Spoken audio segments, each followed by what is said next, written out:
ನಮಸ್ಕಾರ. ಹಬ್ಬ ಇರಲಿ ಹರಿದಿನ ಇರಲಿ ಎಲ್ಲ ದಿನ ಅಮ್ಮ ನೆನಪಾಗೇ ಆಗ್ತಾಳೆ.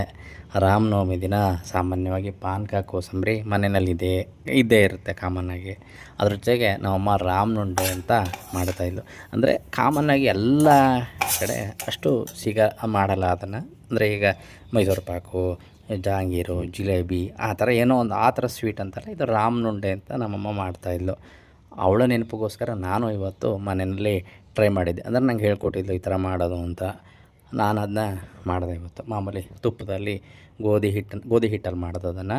ತುಪ್ಪನ ಕಾಯಿಸೋಕ್ಕಿಟ್ಬಿಟ್ಟು ಅದನ್ನು ಗೋಧಿ ಹಿಟ್ಟನ್ನು ಚೆನ್ನಾಗಿ ಹೊಂಬಣ್ಣ ಬರೋ ತನಕ ಹುರ್ಕೊಂಡು ಆಮೇಲೆ ಅದನ್ನು ಇಳಿಸಿ ಅದು ಪೂರ್ತಿ ತಣ್ಣಗಾದ ಮೇಲೆ ದ್ರಾಕ್ಷಿ, ಗೋಡಂಬಿ ಮತ್ತು ಏಲಕ್ಕಿ ಎಲ್ಲ ಹಾಕಿ ಅದಕ್ಕೆ ಬೆಲ್ಲ ಹಾಕಿ ಚೆನ್ನಾಗಿ ಅದನ್ನು ಕಲಸಿ ಅದನ್ನು ಉಂಡೆ ಮಾಡೋದು, ಅದನ್ನು ನೈವೇದ್ಯ ಮಾಡೋದು ಅಂತ ಮೊದಲು ಮಾಡ್ತಾಯಿದ್ರು.